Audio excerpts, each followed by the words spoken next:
Bonjour et merci beaucoup d'être là aujourd'hui. Et ce matin, juste petit point logistique.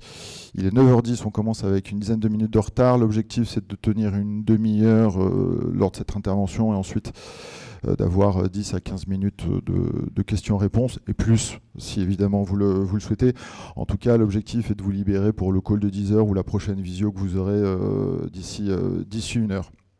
Alors, évidemment, j'espère que nous espérons que vous avez tous passé de très bonnes vacances, que vous revenez reposés et plein d'énergie pour ce dernier quadrimestre de l'année qui s'annonce d'ores et déjà assez indécis et malgré tout très intéressant. Et c'est dans ce cadre-là que j'ai le plaisir d'animer cette troisième table ronde organisée par Ether autour de la Golden Share. Ce matin, nouvel Eldorado des sûretés. Alors, pourquoi on a choisi ce sujet? Tout simplement parce que, comme vous le savez, Ether est un agent. Dans le cadre de nos activités, nous sommes amenés à être régulièrement dans différentes opérations détenteurs de Golden Share, à être amenés à les exercer, parfois même à tenir des rôles de dirigeants de société suite à une prise de contrôle par un ou des investisseurs. Et force est de constater que, compte tenu de l'actualité depuis plusieurs mois, nous avons eu, je ne vais pas dire la chance, mais l'opportunité bien d'exercer et d'être dans des situations où la Golden Share était exercée. L'expérience nous a montré que, comparé à d'autres mécanismes de sûreté, l'exercice et la mise en œuvre d'une Golden Share finalement, c'est très efficace, très élégant, même par rapport à d'autres instruments que l'on trouve. Et donc, il nous semblait intéressant de pouvoir en parler et de pouvoir parler du sujet. Lors de la préparation de cet événement, ce qui m'a surpris, alors que pour le coup, dans le cadre de notre activité, la Golden Share semblait assez market practice, il est ressorti, sur la base des échanges que j'ai pu avoir, que ce n'était finalement pas un mécanisme aussi connu et aussi reconnu que je l'imaginais. Donc, partant de ce désaccord, évidemment, je me suis réjoui du thème, puisque ça veut dire que le marché a finalement besoin d'être éduqué, évangélisé avec cette nouvelle structure ou cet instrument. Donc pour parler de la Golden Share, j'ai 4 intervenants émérites autour de moi que je vais laisser se présenter. Merci beaucoup, bonjour à tous. Donc Mounir Letef, je suis avocat, responsable de la pratique financement chez Winston & Strawn. Bonjour à tous, Julie Cittadini, associée de Mounir, en charge de la pratique restructuring chez Winston & Strawn. Bonjour à tous, Jonathan Elbaz, je suis administrateur judiciaire, fondateur du cabinet Solve et je m'occupe en particulier de dossiers de prévention. Bonjour, je suis Annie Laure-Cervelle, managing partner chez Artemide, qui appartient au groupe Cabsa, Artemide, que nous avons fondé en 2014.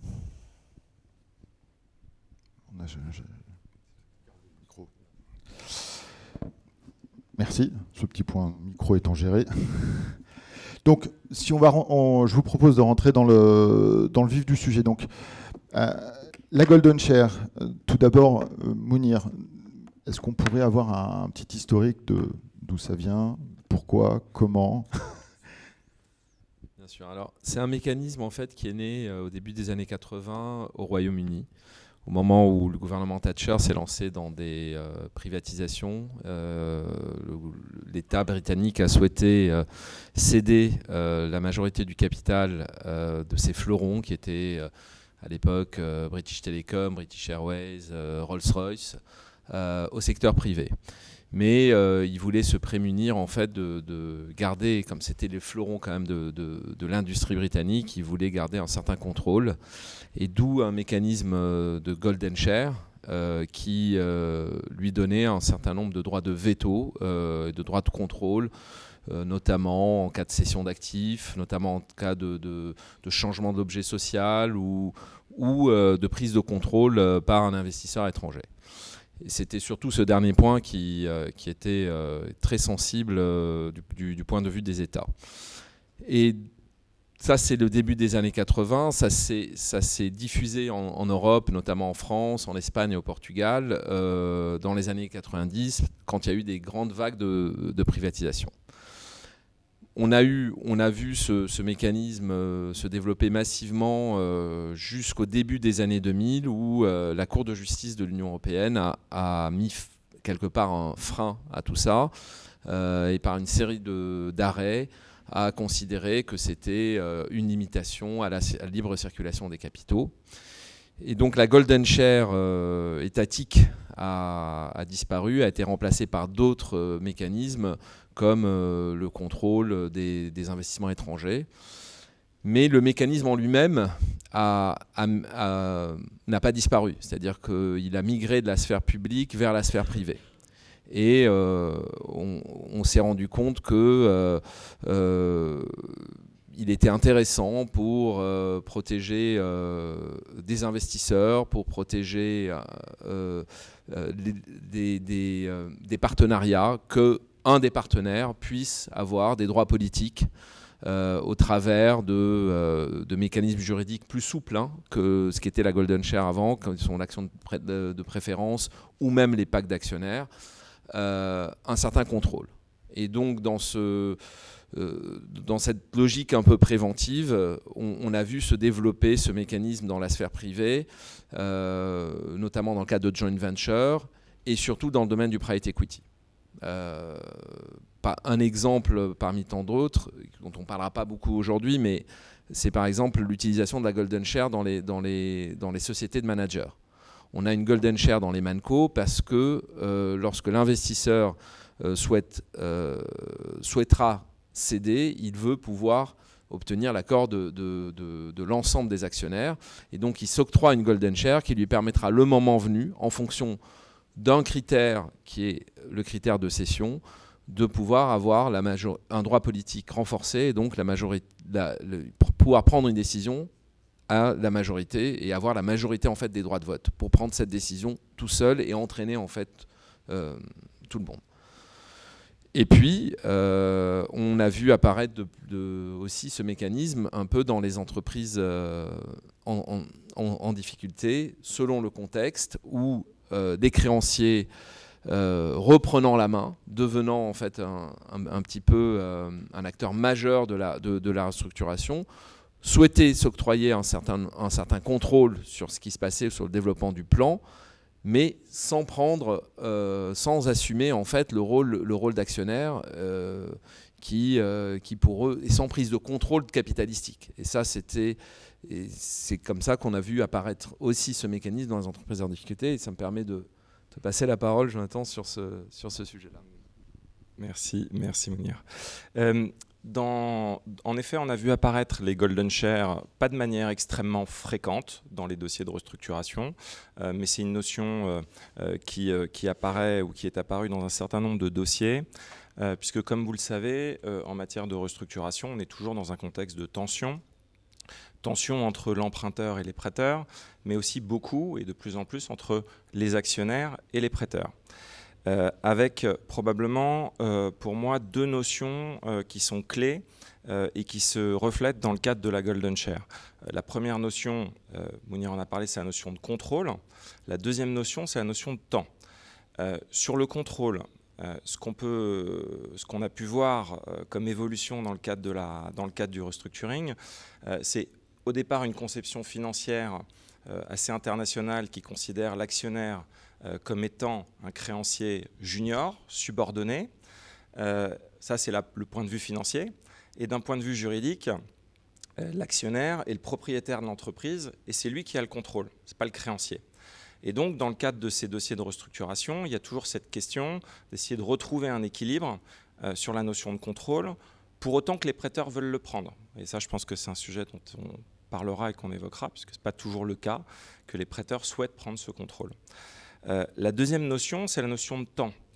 En termes de rationalité financière, on sait que l'actionnaire n'a pas la même rationalité que le prêteur.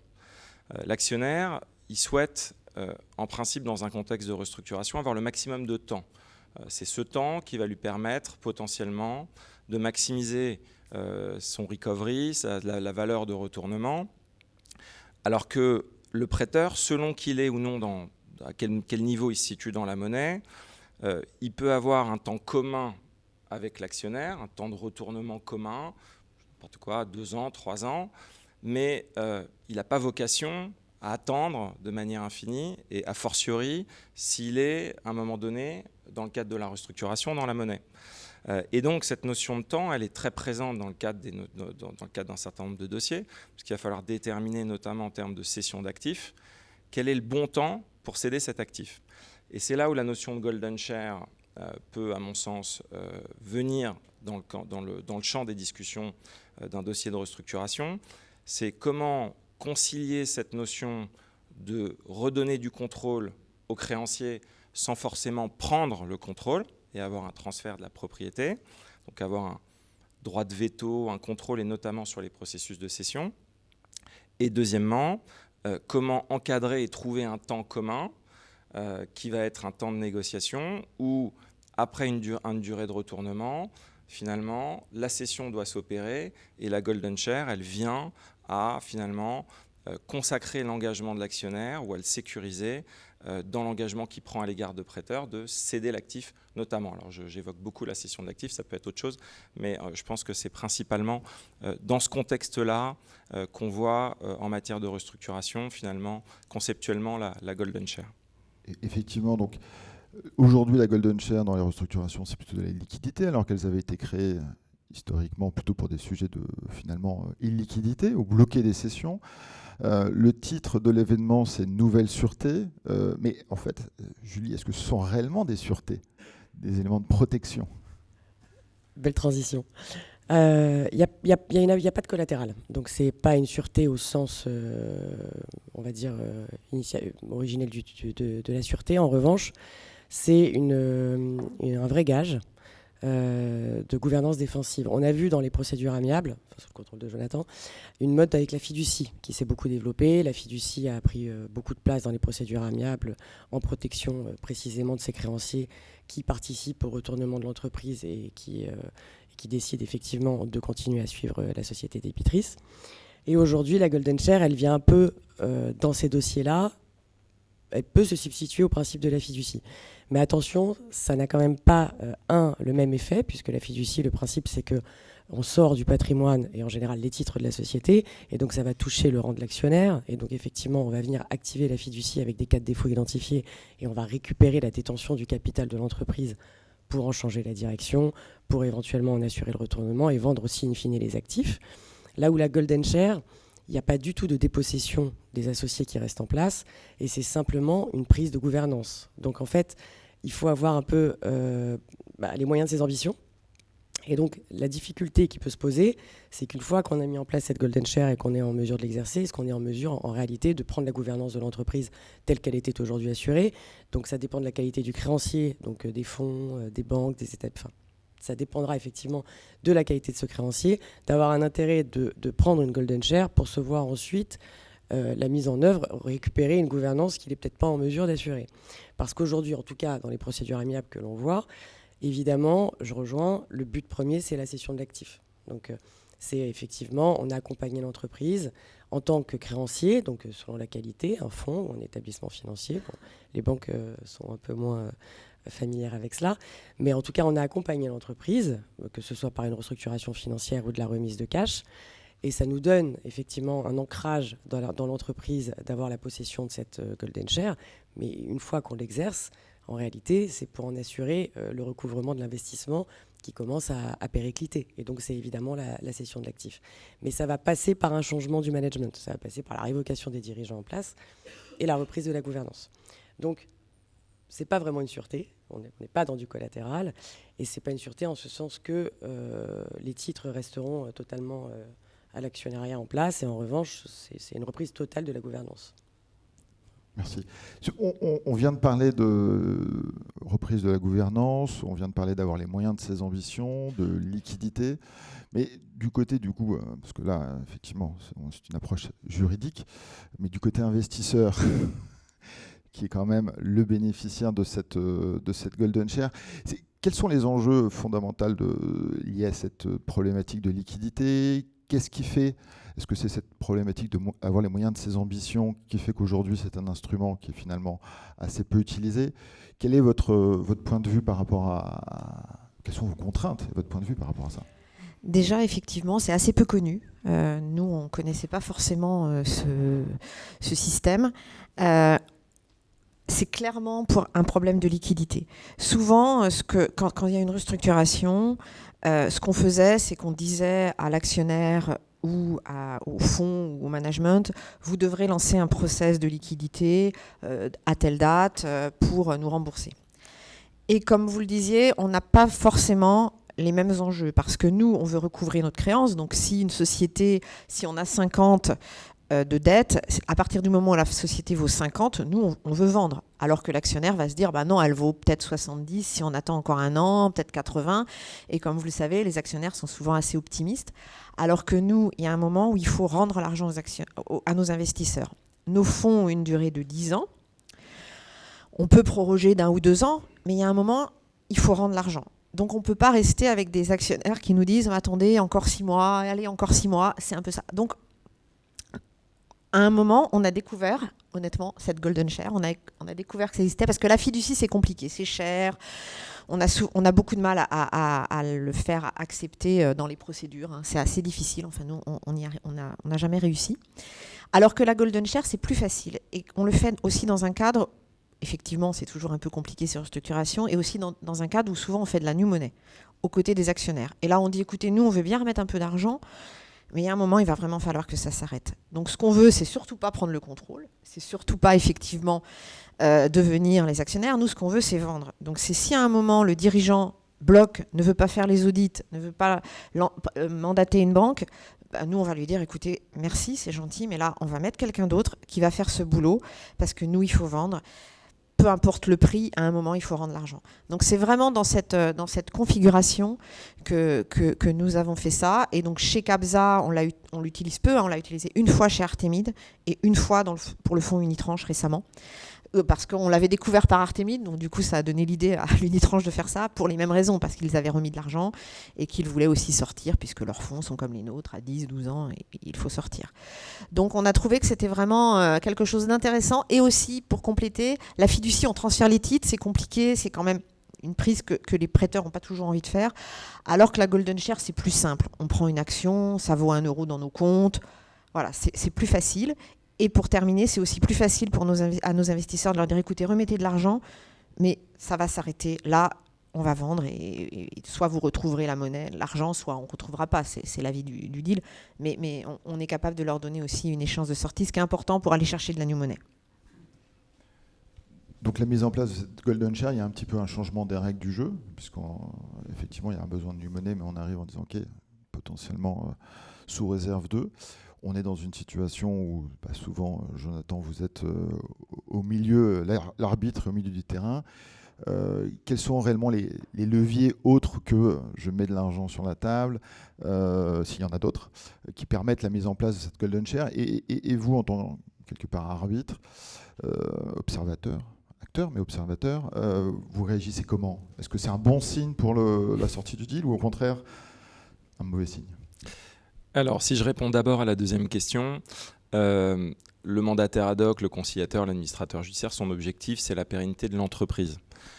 Donc là, la Golden Share, elle concerne très spécifiquement la relation entre les actionnaires et les prêteurs. Donc ce qui va intéresser le mandataire ad hoc ou le conciliateur, c'est déjà l'émergence d'un deal, donc c'est de participer à cette négociation pour qu'il y ait un deal s'il y a une discussion sur une Golden Share ou sur un processus de cession, et puis de s'assurer que le processus de cession, il est compatible avec le plan de restructuration.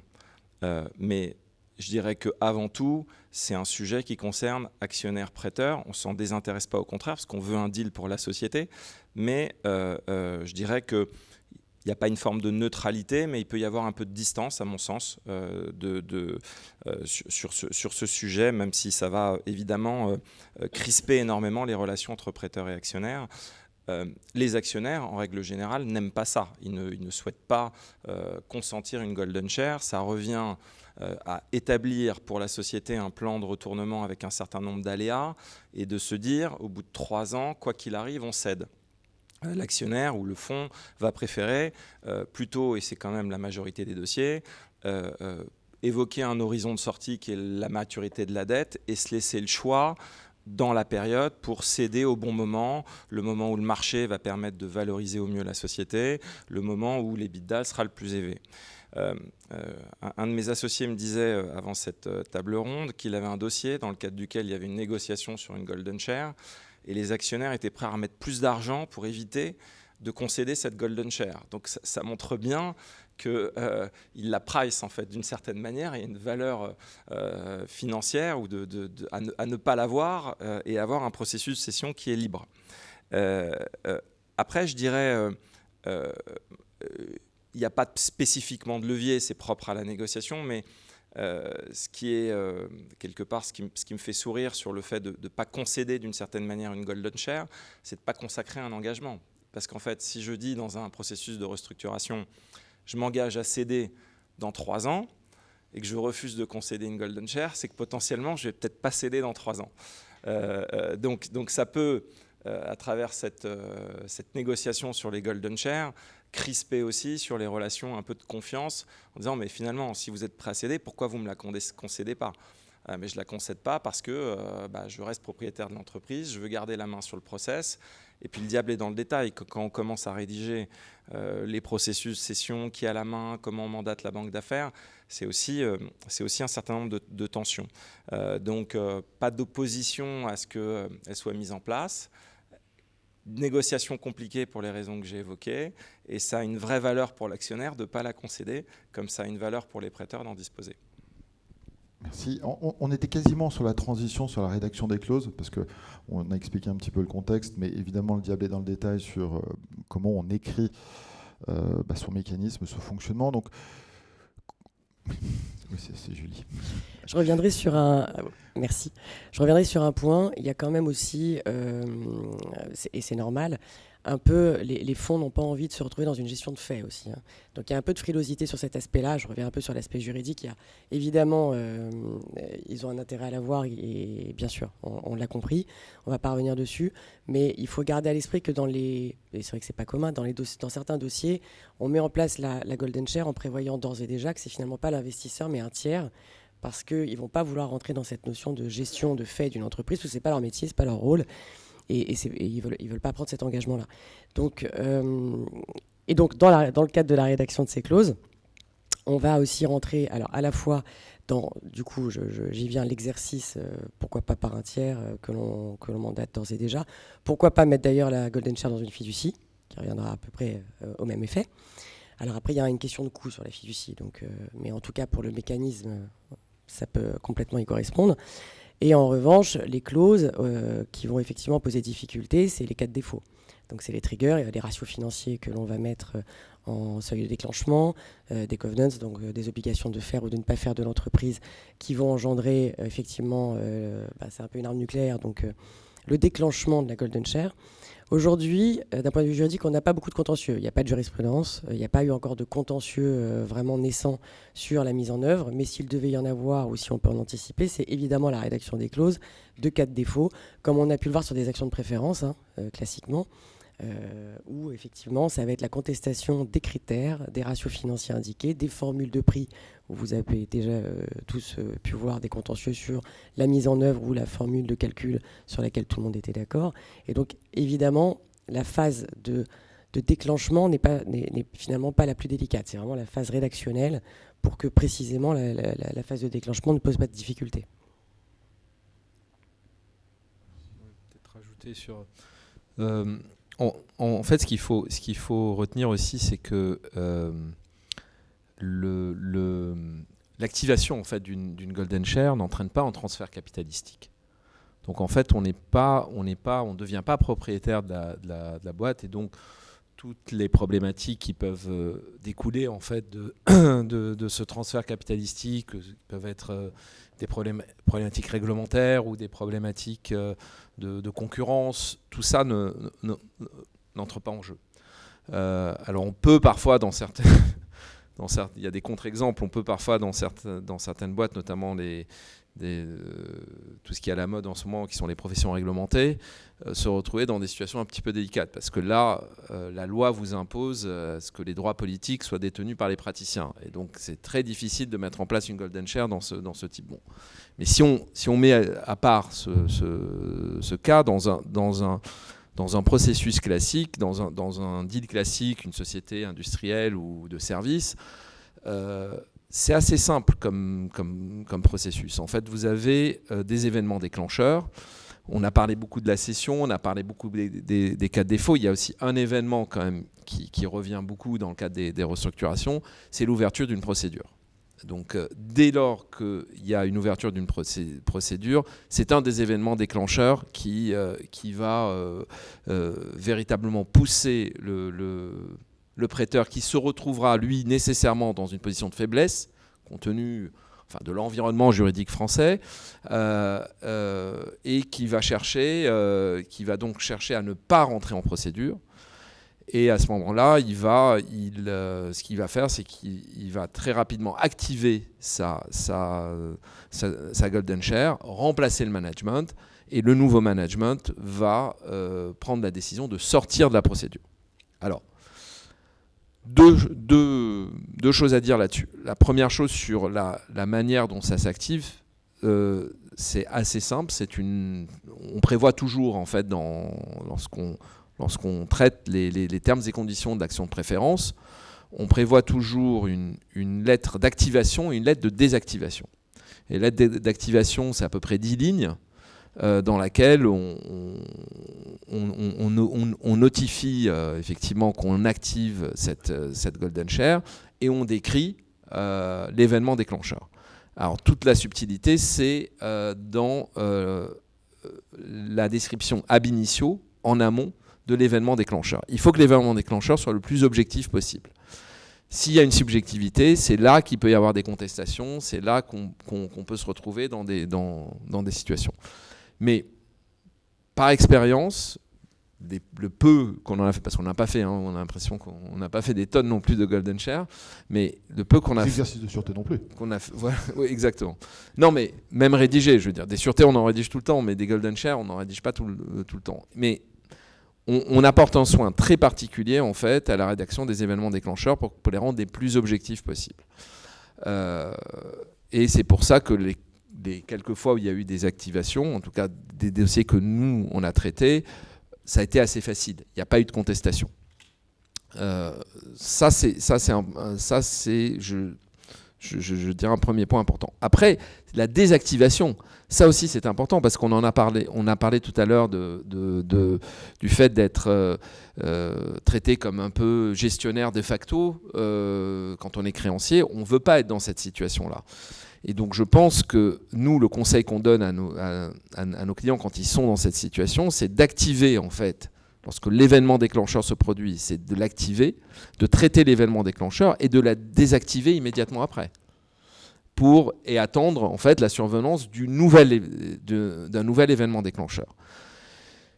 Dans le cadre des procédures collectives, en tout cas, si l'événement déclencheur, c'est l'ouverture d'une procédure collective, un point d'attention aussi très particulier, c'est que il faut, lorsqu'on active sa golden share, il faut avoir un plan derrière. C'est pas simplement j'active et je sors de la procédure et je vois ce qui se passe et puis la vie continue. Non, parce que en fait, en droit français, il faut savoir que les procédures sont là pour assurer la pérennité d'une société. Donc, un créancier qui activerait une golden share, qui sortirait simplement de la procédure, mais sans plan derrière, pourrait se voir reprocher et engager sa responsabilité sur le fait d'avoir nui en fait, à la pérennité de la société. Et donc, voilà, c'est un petit peu aujourd'hui les points d'attention sur lesquels on s'attarde en tant que praticien, en tant que rédacteur de ces clauses. Rédacteur de ces clauses. Comme le temps avance et avance vite, on va nous-mêmes accélérer un petit peu. Donc effectivement, il y a ces aspects juridiques, mais il y a des vrais aspects business. je suis investisseur, je suis détenteur d'une golden share, j'exerce une golden share. Comment, je dirais d'un point de vue image, marketing, réputation sur le marché, ce sujet est envisagé un petit peu de l'autre côté de la scène? Effectivement, on n'a pas eu l'occasion encore d'en arriver là, puisque la Golden Share que nous avons mise en place, ça fait moins d'1 an et on n'en est pas encore arrivé aux échéances, mais on a quand même réfléchi à ce qui pouvait se passer. C'est vrai qu'en tant que créancier, on n'aime pas prendre les clés, on n'aime pas, vis-à-vis du marché, on peut paraître un peu agressif en disant tiens, ceux-là, ils prennent des Golden Share, ils sont un peu pénibles, et nous empêcher après de faire de nouveaux dossiers. Donc c'est vrai qu'il faut vraiment on le manie avec précaution. C'est un peu l'arme nucléaire. On espère bien ne pas avoir besoin de s'en servir et que les actionnaires auront la bonne idée de vendre la société dès qu'elle sera redevenue in boni. C'est ce qu'on n'aura pas besoin de faire le boulot à leur place. Donc c'est vraiment un peu une menace que l'on peut, un peu comme avec les sûretés, c'est quand même très rare que les créanciers, en particulier les banques encore moins, prennent les sûretés, mais ça existe. Et le management, on voit la différence quand on a des sûretés ou quand on n'en a pas. Le management ou l'actionnaire ou le fonds se dit toujours, on ne sait jamais. Donc ils font quand même un peu attention, ils se disent, ils peuvent quand même le faire. Là, c'est pareil. L'idée, c'est de leur dire, écoutez, si vraiment vous ne le faites pas, on le fera. À contre-cœur, parce qu'on préfère que ce soit vous qui meniez le process, que ce soit vous qui fassiez votre travail d'actionnaire. Mais attention, il y a un moment où on va le faire. Donc c'est vraiment dans ce cadre-là, et c'est pas pour le faire de façon agressive. Et on le fait, pour l'instant, nous, on ne l'a fait que lorsqu'on a remis de l'argent.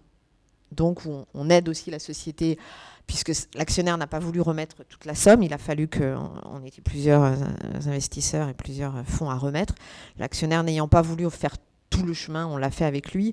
Donc c'est aussi de lui dire, écoute, ok, tu veux pas mettre tout l'argent, on peut le comprendre, parce que toi, tu penses que tu as perdu la mise. Donc c'est vrai que c'est compliqué parfois de remettre de l'argent. Donc on veut bien le faire aussi pour sauver la société, parce qu'en particulier cette société, il y avait beaucoup d'emplois, c'était une société en région, donc il y avait aussi un côté réputationnel pour nous aussi, de se dire on va pas la laisser tomber comme ça, parce qu'il y avait eu des événements qui faisaient qu'on pouvait penser que ça allait repartir. On a fait effectivement toutes les études, on a fait tous les audits pour voir si ça valait le coup de continuer. On a tous pensé que ça valait le coup. Donc on le fait vraiment, dans ce cas-là, on dit écoute, oui, on veut bien remettre avec vous, mais on veut une golden share. Et ça s'est très bien passé en fait. Ça, c'est une fois, à partir du moment où on s'est mis d'accord sur les montants, au début c'était évidemment, comme dans toute négo, c'était un peu compliqué, mais une fois qu'on a dit ok, nous on peut remettre, ça a été assez simple de leur dire on veut une golden share, et ça s'est vite, la négociation s'est vite faite, et on l'a vraiment fait dans un but de liquidité. C'est pas pour devenir actionnaire. Ils le savaient très bien. Merci. Donc pour l'instant, que des points globalement quand même relativement positif. Alors c'est peut-être aussi un peu l'objet de la réunion ce matin, que de promouvoir et de démocratiser cet outil. Mais est-ce qu'il n'y a quand même pas 2-3 difficultés qui ont été potentiellement un petit peu évoquées à mettre en avant dans soit la conception, la mise en œuvre de cet instrument? Question ouverte ou plus vers Julie? Un peu les pour et contre. Voilà. Les pour, c'est un coût bien moindre que la fiducie, qu'on a brièvement évoqué, mais qui peut avoir des parallèles de la reprise de gouvernance, non reprise des titres, mais en tout cas c'est cession de l'actif. Autre point positif, pour un peu rebondir sur ce que tu disais, c'est un véritable ancrage pour le créancier dans l'entreprise dans laquelle effectivement il a réinjecté de la new money. En revanche, je pense que c'est un peu les points qu'on a évoqués. Mise en œuvre pas si évidente que cela, parce qu'en réalité, les investisseurs et les fonds n'ont pas forcément envie de la mettre en œuvre. Comment ? Absolument, ce qui vient d'être dit. Donc ça, c'est un peu une difficulté, parce que c'est un bouton sur lequel on a un peu la sensation qu'on n'appuiera jamais, et ça rejoint aussi un peu le côté réputationnel. On prend des sûretés pour ne jamais les activer, donc après il y a aussi cette difficulté-là, donc c'est un peu la réalité. Et point négatif, être vigilant pour, dans certains dossiers, et puis selon les acteurs, à cette gestion de fait qui peut être une difficulté par rapport à l'activité réelle du fonds ou de l'investisseur. Voilà, je ne sais pas si tu veux peut-être compléter. Non, simplement pour rappeler cette notion de gestion de fait qui est quand même très forte dans la culture de crainte des prêteurs historiquement en matière de restructuration. Pendant longtemps, la crainte principale d'un créancier, c'était d'être taxé de gestion de fait et de pouvoir avoir une responsabilité de ce fait. Donc il y a une culture quand même de la prise de contrôle des créanciers en France qui est relativement limitée malgré tout. Enfin, je pourrais avoir des échanges, mais il y a quand même assez peu de prise de contrôle. Et ce souhait donc de bénéficier finalement d'une protection sur le contrôle. Une des questions, c'était est-ce que c'est une menace ou est-ce que c'est en termes d'exécution? C'est souvent plus une menace qu'une exécution réelle. Je ne suis pas certain qu'on ait beaucoup de cas de figure d'exercice de ces golden shares. Et j'ajouterais que pour qu'elles soient exercées de manière conflictuelle, il faut se retrouver dans un cas de figure où le plan de retournement a été réalisé. Il y a une valeur croissante, l'actionnaire considérant qu'il faut attendre 1, 2 ou 3 années de plus pour finalement avoir un meilleur recovery. Le créancier serait lui dans la monnaie et considérait qu'il ne veut pas étendre, et donc il y aurait une situation conflictuelle. On a aussi beaucoup de cas de figure où le plan de retournement n'est pas aussi positif qu'escompté. L'actionnaire, de toute façon, il a perdu et il faut vendre, et il n'y a pas besoin d'exercer la golden share pour mettre en vente. Je voulais juste quand même préciser que les fonds avec qui on a pris cette golden share, on a refait 3 dossiers dans la foulée avec eux, donc ça n'a pas eu l'air de les traumatiser plus que ça. Bon. Non. Mais c'est pas l'objectif non plus. C'est ça. Voilà. Donc, je crois qu'on en arrive à la fin de notre côté. Donc, effectivement, un instrument encore confidentiel, un instrument qui mérite d'être, on va dire, démocratisé. La fiducie a mis peut-être 10 ans, quasiment, oui, un peu plus de 10 ans avant d'être un instrument compris, accepté, alors aussi plus accessible d'un point de vue financier, puisque les premières n'étaient pas forcément gratuites. Donc, compte tenu de l'aspect plus simple, probablement plus efficace, et effectivement avec un coût réduit de la golden share par rapport à la fiducie, si on prend la fiducie comme référence, on peut espérer que son utilisation et son acceptation par le marché sera largement plus rapide. Mais en tout cas, j'ose espérer que vous l'avez compris, un instrument à considérer, à avoir en tête lorsque vous êtes dans des situations de discussion, des discussions un peu compliquées. On n'est pas encore dans des golden share in bonis. Nous, on en a vu une, mais c'est pas effectivement quelque chose qui est market practice. Donc, j'espère qu'on vous a, et en tout cas que nos intervenants vous ont donné les clés et envie de regarder plus en détail cet instrument lors de vos prochains dossiers ou lors de vos prochaines discussions un petit peu compliquées. Voilà, donc il est 47. Donc, s'il y a des questions sur le sujet, ravi de répondre.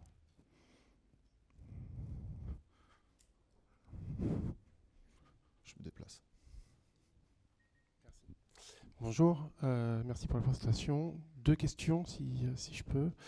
La première, c'est côté management, parce que vous avez évoqué beaucoup le fait que la golden share devait être associée à un changement de management. Est-ce que ça fait partie intégrante des conditions de la mise en place ou de la rédaction de cette golden share, puisqu'en fait, est-ce que ça revient pas à une gestion de fait, dans la mesure où on prend un peu on décide du nouveau management? Et la deuxième question, c'est sur la date éventuelle de mise en place de cette golden share, parce que vous sembliez évoquer qu'il serait plutôt préférable de le mettre avant la mise en place ou l'entrée dans une procédure, et l'entrée en procédure pouvant être un cas déclencheur de cet exercice de cette golden share. Donc, essayez peut-être préciser un peu les impacts entre la mettre en place avant l'entrée d'une procédure versus on est déjà en procédure et potentiellement les créanciers, dans le cadre des discussions, souhaitent mettre la mise en place de cette golden share. Merci. Merci. Je vais répondre à la première question. Alors non, c'est pas une automaticité, c'est induit, c'est pas forcément écrit sur le changement de gouvernance. En réalité, il pourrait s'opérer si tout cela est fait avec accord, activation de la golden share. En fait, c'est la liquidité, hein. Le but, c'est la vente de l'actif. Donc, en théorie, on peut rester avec le management en place. Ce n'est pas une condition préalable automatique et obligatoire. Mais dans la réalité des faits, c'est ce qui intervient en général, puisqu'il y a un peu, en tout cas, une défiance, parce que manifestement, le BP n'a pas été tenu, le plan de retournement, on se retrouvait dans le cas de figure qui était un peu décrit, c'est-à-dire que la réalité de ce qui a été négocié n'intervient pas. et donc une défiance vis-à-vis du management en place, pour mettre en place justement pour, par ailleurs, vendre d'actifs. Vous allez vous retrouver dans une situation où normalement, si vous n'activez pas la Golden Share, c'est ce que disait Jonathan, tout le monde est d'accord pour vendre d'actifs et vous n'avez même pas besoin de l'activer en réalité votre Golden Share pour arriver à votre liquidité, parce que la vente de l'actif, elle se fait de soi-même. Donc quelque part, non, c'est pas l'étape obligatoire, mais la réalité, c'est que vous allez vous retrouver, si vous l'activez, dans le cas de figure où les dirigeants, la plupart du temps, n'ont pas voulu procéder à la vente de l'actif qu'on leur avait demandé de faire dans cette hypothèse-là. Donc c'est un peu induit par la situation dans laquelle le déclenchement va intervenir. C'est pas une étape obligatoire. Par exemple, vous vous retrouvez dans une situation où vous êtes en mandat ad hoc, vous prévoyez en fait, vous prévoyez une golden share, c'est des accords, et dans les accords, il y a le fait que le créancier ne souhaite pas qu'on aille dans une procédure plus avancée, une procédure de sauvegarde. Et le management s'inscrit tout de suite dans une procédure de sauvegarde. Donc vous voyez bien qu'on est vraiment dans un combat et dans un défi. Donc ça entraînera forcément la révocation du management une fois que elle sera activée. Mais évidemment, on ne l'écrit jamais. Donc c'est pas le but. Après, il y a d'autres événements déclencheurs qui ne nécessitent pas nécessairement le changement du management. Un breach covenant ou des choses comme ça n'entraîneront pas nécessairement en fait un changement de management. C'est vraiment en fonction des circonstances. Alors c'est vrai qu'on l'a évoqué, mais on l'a surtout évoqué pour dire attention, la gestion de fait, tout ça. Donc c'est plutôt dans ce sens-là qu'il est évoqué, mais c'est pas un prérequis, non. Sur la deuxième question, pardon, sur l'ouverture d'une procédure collective, est-ce qu'il faut ouvrir une procédure pour exercer la Golden Share? C'était ça la question? Vous sembliez évoquer qu'un des faits générateurs peut être l'ouverture d'une procédure, et donc implicitement on comprendrait qu'il vaut mieux mettre en place dans les premières discussions entre prêteurs et emprunteurs la mise en place d'une Golden Share avant l'entrée ou l'ouverture d'une procédure, sachant que l'ouverture pourrait être un des cas générateurs de l'exercice de ces Golden Share, où on peut très bien, en fait, dans le cadre d'une procédure mandat ad hoc ou conciliation, et dans le cadre des discussions, mettre en place une Golden Share qui aurait les mêmes effets ou la même utilité, j'allais dire, mais une ouverture d'une procédure étant déjà actée. En fait, l'exercice de la Golden Share, il est indépendant de la question de l'ouverture ou non de la procédure. Ce sont des droits contractuels et en effet, ça peut être un trigger. Ça pourrait, le cas échéant, être un trigger. Il ne concerne pas directement la société, encore une fois. Donc, quelque part, le fait qu'il y ait l'ouverture d'une procédure qui déclenche l'exercice de la Golden Share n'est pas paralysé par l'ouverture d'une procédure quelle qu'elle soit. Après, pour le créancier, reprendre des droits de contrôle s'il y a l'ouverture d'une procédure collective, il se retrouve dans une situation qui n'est pas évidente. Déjà, c'est quels droits de contrôle ont été conférés dans le cadre de la Golden Share et dans quelle mesure, si c'est par exemple un processus de cession, si vous avez la cible qui est en procédure de sauvegarde, par exemple, qui a été ouverte, qu'on exerce la Golden Share et que la Golden Share, elle a des droits la vocation à assurer la cession, il va falloir sortir de la procédure, donc changer le management, faire un plan de sauvegarde ou sortir par des dispositions qui permettent de considérer que les difficultés ont disparu pour ensuite céder. Donc, je dirais que ce serait un sale coup, mais qui arrive, qui peut arriver, d'avoir une procédure collective juste avant l'exercice de la Golden Share. Ça ferait probablement réfléchir les créanciers sur l'exercice de cette Golden Share. Votre question était aussi sur la mise en place, c'est ça? Sur le fait pas de l'exercer, mais de décider qu'on attribue une... oui, évidemment. En fait, elle se passe en général, dans le cadre des dossiers en difficulté, elle se passe en général lors des premières discussions ou dans le cadre d'un mandat ad hoc ou d'une conciliation. Et lorsqu'on rédige effectivement le protocole, et à ce moment-là, on prévoit cette Golden Share en fonction de ce qui a été décidé dans le cadre du protocole. C'est très difficile, comme le disait Jonathan, si vous retrouvez dans une procédure, une vraie procédure collective, là, effectivement, d'imposer la Golden Share, ça sera très compliqué. Ouais. Effectivement, nous, on l'a fait dans le cadre de mandat ad hoc. On ne l'a pas fait dans le cadre de procédure collective, on n'est pas allé jusque-là. Donc, on l'a vraiment fait dans le cas de mandat ad hoc. Et faut quand même, pour obtenir la Golden Share, il faut échanger quelque chose. Donc, soit c'est une prorogation de la durée du crédit, soit c'est effectivement, comme je disais, de la new money, il faut avoir quelque chose. Donc, le faire en amont, quand on n'a pas encore décidé ce qu'on allait faire comme effort, ça, à mon avis, c'est compliqué. C'est vraiment un échange en disant, voilà, on fait ça, mais en échange, vous nous donnez ça. Pardon, je n'avais pas compris la question dans ce sens-là. Je ne l'ai jamais vu négocier en procédure collective une Golden Share. C'est vraiment exclusivement dans amiable.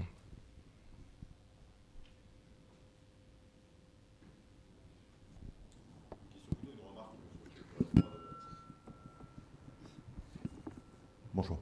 C'est plutôt une remarque sur laquelle vous aurez le droit de rebondir. Bien sûr, c'est la différence entre la fiducie et la Golden Share. On peut mettre une Golden Share dans une fiducie, mais ce qui montre bien qu'il y a une différence entre l'exécution d'une opération qui est liée à la fiducie et la Golden Share qui est plutôt un problème de gouvernance. Donc l'un peut remplacer l'autre, on le dit souvent, mais c'est pas vraiment vrai, c'est pas le même outil. Pour l'exécuter. C'est ça. Non, ça peut pas du tout la remplacer. Alors, et c'est ce que je disais un peu rapidement, c'est une sortie de patrimoine la fiducie. Donc c'est quand même la mère des sûretés, c'est quelque chose qui est très fort, nous qui est utile. Exactement. Et c'est par quoi j'avais commencé d'ailleurs, quand la question était sur la sûreté, il n'y a pas de collatéral de Golden Share, donc c'est pas vraiment une sûreté. Et non, ça ne remplacera pas la fiducie, qui met en revanche en procédure amiable à vraiment trouver une place. Ça a mis du temps à ce que ce soit le cas. Alors c'est pas tous les jours non plus, il y a un coût. On ne met plus que les titres en fiducie. Moi j'ai même mis des créances en fiducie. Donc ça devient un outil qui s'est démocratisé, mais c'est hyper fort, c'est de la dépossession. Mais dans le cas qu'on était en train d'évoquer de la liquidité d'un actif, vous n'allez pas pouvoir mettre la valeur de l'entreprise, donc l'actif, dans une fiducie en dépossession avec l'investisseur. Enfin ça marche pas. Donc c'est pas la remplacer évidemment, et c'est pas vraiment une sûreté. Donc moi je suis d'accord avec vous. Oui, en fait, pourquoi est-ce qu'on aborde ce point de ce point de vue-là? Parce que très souvent, dans les dossiers, en fait, les gens demandaient des fiducies, mais sans vraiment, dont le but était multiple. Donc, vous avez le but d'avoir un collatéral, mais vous aviez aussi le but d'empêcher, par l'intermédiaire de la fiducie, l'exercice de certains droits politiques. Et nous, ce qu'on dit là aujourd'hui, c'est que on n'a pas besoin de mettre une fiducie pour empêcher l'exercice de droits politiques. Une Golden Share suffit. C'est plutôt dans cet esprit-là. Parce que la fiducie, au départ, a été utilisée de manière... enfin, en tout cas, dans l'esprit des gens, dans l'esprit des acteurs, vous aviez des dossiers, on vous disait, nous, on ne fait pas le dossier s'il n'y a pas de double luxco. On ne fait pas de dossier s'il n'y a pas de fiducie. Mais pour résister à une procédure collective. C'était ça le but. Donc, on dit, mais il y a peut-être d'autres moyens, peut-être un peu moins chers d'y parvenir. Si le but n'est pas d'avoir un collatéral et d'avoir un transfert de propriété, évidemment.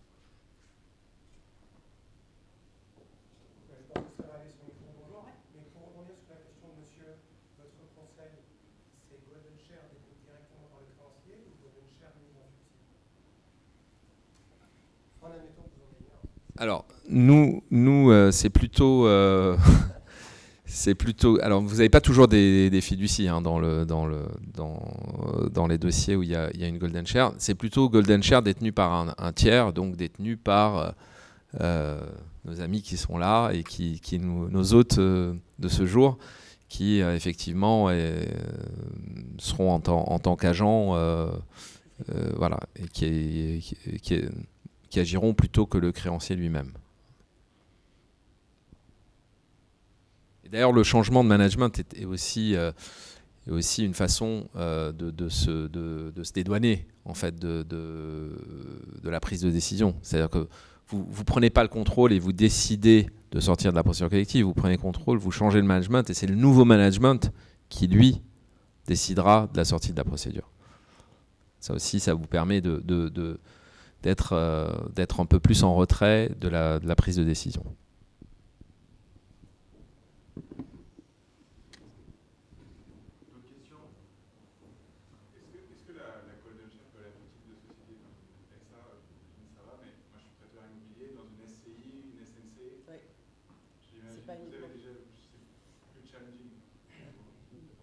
Alors les sociétés de capitaux, c'était effectivement plus naturel puisque l'action de préférence est codifiée. C'est pas le cas en SAS et c'est pas le cas dans les sociétés civiles. Mais donc il faut évidemment, surtout les sociétés civiles ou le régime vis-à-vis des associés, c'est un régime de responsabilité indéfinie, responsable, etc., solidaire. Donc il faut être un tout petit peu plus vigilant sur la façon de rédiger, mais c'est possible. C'est juste que c'est pas codifié comme les sociétés de capitaux. Et j'ajoute que les cas de figure où je l'ai vu moi en restructuration, c'est notamment dans les dossiers immobiliers, parce qu'il y a moins d'inquiétude pour les prêteurs d'exercer des droits de contrôle sur une société sans salariés, avec en plus un processus de cession qui est très normé en immobilier, avec une forme de liquidité, sauf si vraiment l'actif est très très distress. Et j'ajoute que c'est plus facile de se mettre sur un horizon de cession dans l'immobilier que dans d'autres secteurs d'activité. On a une stabilité des cash flows, une vision sur les risques de renouvellement de baux ou pas, qui permet de plus facilement se mettre d'accord sur un horizon de sortie et un processus. C'est vrai que le calendrier dans la Golden Share est assez important. En général, elle n'a pas vocation à durer dans un temps indéfini. Le calendrier est assez essentiel et en immobilier, ça s'y prête bien parce qu'effectivement, la liquidité de l'actif est plus prévisible. Oui, ça s'y prête bien aussi dans des cas qui ne sont pas des cas de distress. Moi, j'ai beaucoup vu, on a beaucoup utilisé la Golden Share dans des dossiers immobiliers, mais très en amont en fait des opérations. Lorsque vous mettiez en place, vous avez des fonds d'aide spécialisés aujourd'hui qui mettent en place des financements à très court terme ou court terme, et ils veulent s'assurer que l'événement qui va les rembourser, notamment une cession, en général c'est une cession d'actifs, puisse intervenir rapidement, et donc ils demandent une Golden Share. Donc vous voyez beaucoup, en dehors d'un cadre de procédure ou d'entreprise et difficultés, vous voyez beaucoup ce type d'outils dans des dossiers immobiliers notamment. La forme sociale n'est pas un obstacle. Il est 10h, je vous avais promis une libération à 10h. Donc il est temps, je pense qu'il devrait rester quelques capsules Nespresso et quelques croissants. Donc s'il y reste des questions, n'hésitez pas à les poser. Je pense que vous n'êtes pas pris tout de suite. Vous avez encore probablement quelques minutes. Mais voilà, on vous libère et merci beaucoup pour votre présence ce matin.